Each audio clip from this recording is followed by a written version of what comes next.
Nu, es sūtu pa pastu daudz. Jā, man vienās viesībās biedrībā, laikam valsts svētkos, kāds 20 gadus atpakaļ es izcepu pīrāgus un man nāca un prasīja, vai es nevaru aizsūtīt pa pastu.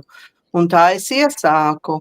Un tagad, sevišķi tagad, kad nāk svētki, tad man vairāk, es tikko vakar aizvedu uz pastu 2 lielas kastes. Man bija 10 duču pīrāgi mēs ar speķu vai, kā sauc, bekonu es pildu un sīpoliem. Kādreiz Dace taisa tādus veģetāru pīrāgus kādreiz. Mums ir daudz veģetāru. Jā, nu tagad jau arī, kā iepriekš runājām, kad ir visā diēta, ir diezgan daudz arī veģetāriešu, un tad arī pieprasījums ir bez speķu pīrāgiem, un es taisu ar sēnēm sacam kopā ar sīpoliem, un tad es vienmēr pielieku kaut kādas garšvielas, lai viņš ir tāds sātīgāks.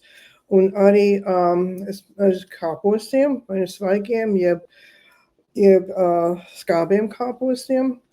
Un tagad vairāk un vairāk. Vienmēr, kad pieprasa pīrāgs, tad vienmēr jābūt tie veģetāriešu pīrāgi. Un es atceros, kā man mamma cepa, viņas pirka speciāli tādu kūpinātu gaļu kopā ar speķi. Un tā kā mums ir jācep tik daudz tie pīrāgi, tas sanāk diezgan dārgi. Un tad es arī lieku klāt šķiņķi un sacep ar bekonu, mēs saucam, viņš nav īstais speķis. Un jā, es tik daudz neesmu pasūtījumi, man nav bijuši tik daudz, bet kad svētki nāk, tad es sūtu arī maniem paziņām, kas dzīvo ārpus Ņūdžerzijas, kuri ir puslatvieši, un viņiem ļoti garšo pīrāgu un piparkūks. Tā kā katru svētks es viņiem to aizsūtu.